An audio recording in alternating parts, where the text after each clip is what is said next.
শুধু লাঠি দিয়ে, অস্ত্র দিয়ে, যানবাহনের বাহাদুরি দিয়ে, ক্ষমতার বাহাদুরি দিয়ে পুলিশিং হয় না।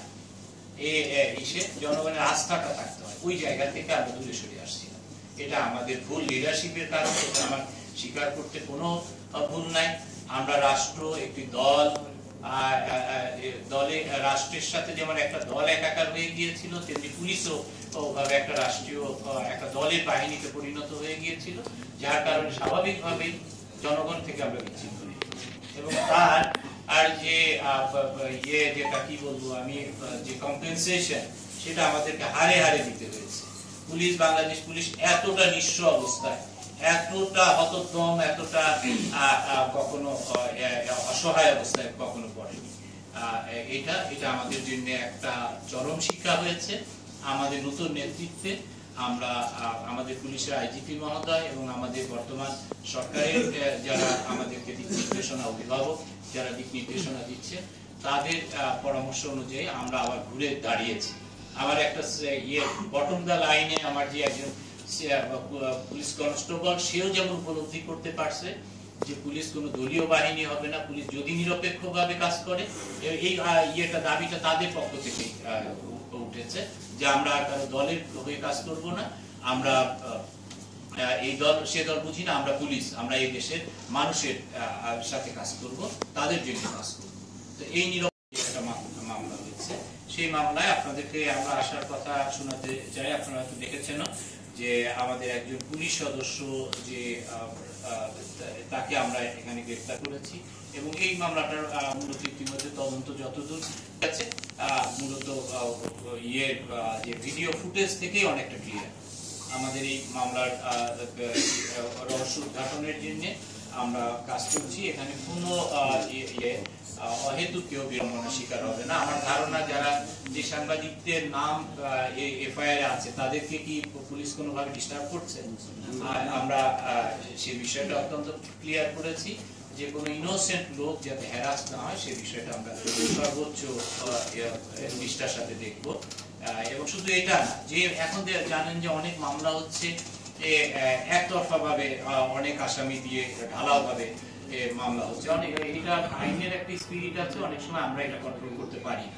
আমরা যিনি কমপ্লেইনের, তাকে চেষ্টা করি নানাভাবে করে যে সঠিক জায়গায় মামলাটা করার জন্য। অনেকের ক্ষোভ থাকে, সেটা নিয়ে অনেক লোকজন পেঁচায় থাকে। তো এই জায়গাগুলো আমরা অনেক সময় নিরুপায় বা কোর্টে যে করে দেয়, এই সময় আমরা নিরুপায় হয়ে এই মামলাগুলো আমাদের রুজু করতে হয় ঠিকই, কিন্তু সেই ক্ষেত্রে আপনাদেরকে আমি অ্যাসিওর করতে চাই যে আমরা কোনো অহেতুক কোনো লোক যাতে বিড়ম্বনার শিকার না হয়, যিনি ইনভলভ না, এইরকম লোকটাকে আমরা কোনোভাবে হেরাত যাতে না হয়, এই দিকে আমরা আমাদের সর্বোচ্চ দৃষ্টি রাখবো। এটা একটা। তারপরে আসছে 9টার ভিতরে 9টা হাই বন্দুকের অংশই অস্ত্র উদ্ধার হয়েছে। পিস্তলের ভিতরে এরকম 3টার ভিতরে 2টা উদ্ধার হয়েছে, একটা মিসিং আছে। 12 বোর শটগান সবগুলোই পাওয়া গেছে। 12 বোর রাইফেল দুইটাই মিসিং আছে। এরকম পাবলিকের যে এইগুলো ইয়েতে থাকে, এগুলো এই অবস্থা আছে। তো এটা কামনা করি। সম্মানিত সাংবাদিক বৃন্দ, আপনারা গাজীপুরের যে সাংবাদিক কমিউনিটি অত্যন্ত হৃদ্য আমার কাছে মনে হয়েছে এই সেশনে। আমি আপনাদেরকে একটা কথায় সবচেয়ে বেশি হয়েছে, আমরা কাজ করব, কারু কাজ করব না, এটি আমি আপনাদেরকে কমিটমেন্ট করতে পারি। আমি কারু কাজ বুঝিও না।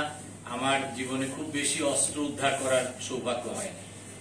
ওই লেদ মেশিনে অস্ত্র বানায় নিয়ে এক জায়গায় নিয়ে করে ওগুলো, ওইসব ইয়েগুলো মেকি কাজ আমি করতে অভ্যস্ত না, পারিও না। আমি আশা করব আপনারা আমাকে আজকে অভিনন্দন একটু কমই দেন, যদি আমি এখান থেকে আজকে যেটুকু আস্থা আপনাদের মাঝে সঞ্চারণ করতে পেরেছি, যদি 2 মাস পরে যদি আমরা আরেকটা রিভিউ এরকম মিটিং এ ডাকি, সেদিন যদি আপনারা একটু আমাদেরকে অ্যাপ্রিসিয়েট করেন, আমি মনে করব যে এই 2 মাসের কাজ আমার একটু সফলতার মধ্যে সামর্থ্য আছে, সেটা নিয়ে ঝাঁপিয়ে পড়বো ইনশাল্লাহ। আমি একটু ধাক্কা খেয়েছি। আমার ধারণা ছিল আসলে যে ইউনিট নিয়ে কাজ করে তার বাইরে আসলে খোঁজ নেওয়া হয় না। আমি জানতাম যে গাজীপুর হলো বাংলাদেশের যতগুলো মেট্রোপলিটন পুলিশ আছে তার ভিতর সবচেয়ে বেশি এরিয়া কভার করে। ইভেন ডিএমপি থেকে গাজীপুর মেট্রোর এরিয়া বেশি। এটা কিন্তু এখানে এসে দেখলাম উল্টাটা, এখানকার ফোর্স হচ্ছে সবচেয়ে কম। মাত্র 1000 কতজন ফোর্স নিয়ে একটা মেট্রো চলতে পারে। আমি রাজশাহী মেট্রোপলিটনে কাজ করেছি, আর ঢাকা মেট্রোপলিটনে কাজ করেছি। ঢাকা মেট্রোপলিটনের সাথে আমি কম্পেয়ার করছি না রাজধানী শহর, কিন্তু একেবারে মিনিমাম এত লেটেস্ট একটা মেট্রোতে এত কম ফোর্স দিয়ে কিভাবে যেটা হয়েছে আমি জানি না। এইটা আমরা রিভাইজ করার চেষ্টা করছি। এই জায়গা আমাদের জনবলের খুবই অপ্রতুলতা। তারপরে আপনারা জানেন যে সারা দেশের সবচেয়ে একটা ফোকাস যে আমাদের কাশিমপুর কারাগার, এখানকার আসামিদের আনা নেওয়া স্কট করতে আমাদের একটা হিউজ জনবল সেখানে চলে যায়। এগুলো লিমিটেশনের কথা বলছি, মানে এই কারণে না যে আমি আপনাদের অন্য কাজগুলো নিচ্ছি না, সেটা না। তো এগুলো আমাদের কিছু লিমিটেশন আছে। আর যে কথা বললেন যে পুলিশ নিষ্ক্রিয়, আসলে নিষ্ক্রিয় হয়ে গেছি আমরা। গাজীপুরে সে তুলনায় একটু কম নিষ্ক্রিয় হচ্ছে। আমরা যারা ঢাকা শহরে ছিলাম এই 5ই আগস্টের এবং তারপর আশপাশ এই সময় কালীন সময় Dhaka metropolitan police totally shattered হয়ে গেছে। সেখানে আমার ফোর্সদের ভিতরে বিদ্রোহ দেখা দিয়েছে। কমান্ডাররা কমান্ড করে তারা পালায় চলে গেছে। যখন দেখেছে যে তাদের কাঙ্ক্ষিত সরকার আর নাই, তারা সব ঢুকিয়ে পালায় চলে গেছে, যার যার মতো। কেউ ছদ্মবেশ নিয়ে, কেউ হেলিকপ্টার নিয়ে চলে গেছে। এই ফোর্সরা নিরুপায় হয়ে তারা করে জনরোষের মুখোমুখি হয়ে অনেক আস্থা দিয়েছে। তারা বিদ্রোহ করেছে, যেটা ওনারা কোথায় গেল। 2 দিন 3 দিন পর্যন্ত রাজারবাগ পুলিশ লাইনে কেউ সিনিয়র অফিসাররা ঢোকার সাহস পাচ্ছে না।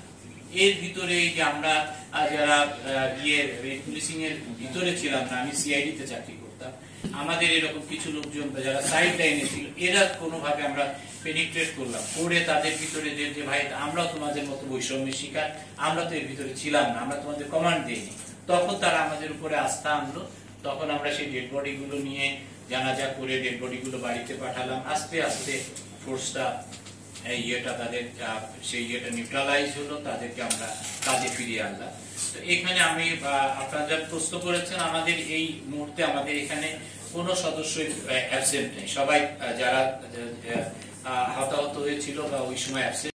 9mm পিস্তল 12টা আমাদের মিসিং, তার ভিতরে আমাদের 5টা উদ্ধার হয়েছে। শর্টগান আমাদের 13টার ভিতরে 4টা উদ্ধার হয়েছে, 7টা মিসিং। এটা আমাদের জন্য একটা বড় থ্রেট। এগুলো আমাদের উদ্ধার করার চ্যালেঞ্জটা আমাদের রয়েছে। আরো যে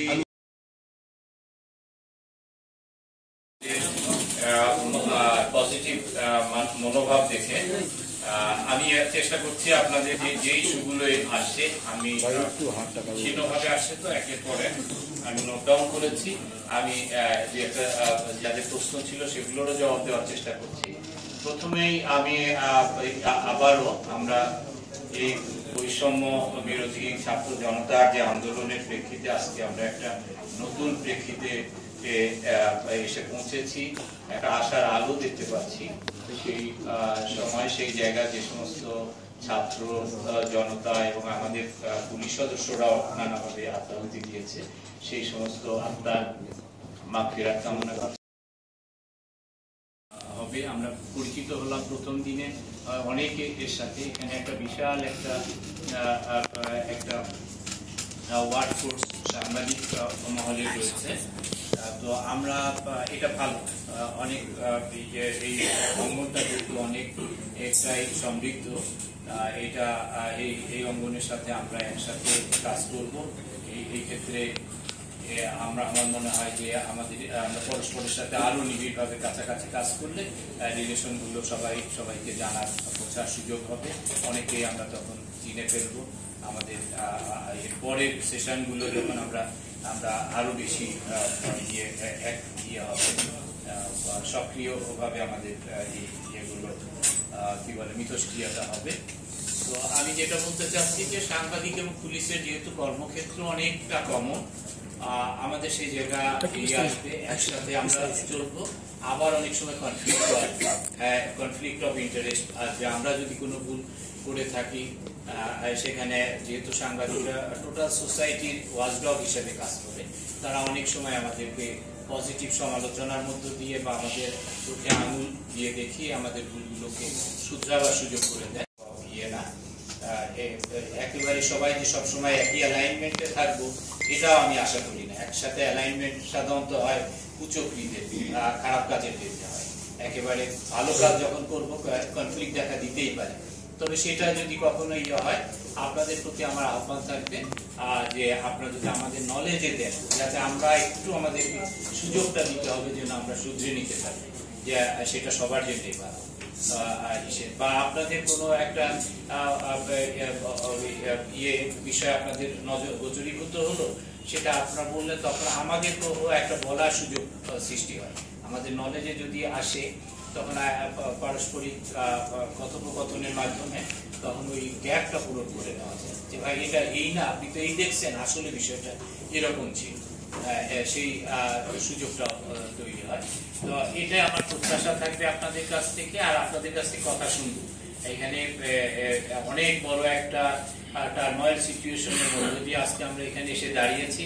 সেখানে অনেক গুলো আনরিজলভ ইস্যু থাকতে পারে, সেই বিষয়গুলো আমি আপনাদের কাছ থেকে বক্তব্য আহ্বান করব। আপনাদের কথা থেকে আমি নোট নিব এবং আমাদের পরবর্তী করণীয় যেটা সুন্দরভাবে যেগুলো যাতে আমরা করতে পারি সেই আশাবাদ ব্যক্ত করে আমি এই পর্যায়ে এই আমার কথা শেষ করছি। আমি আপনাদের কাছ থেকে বক্তব্য আহ্বান করছি।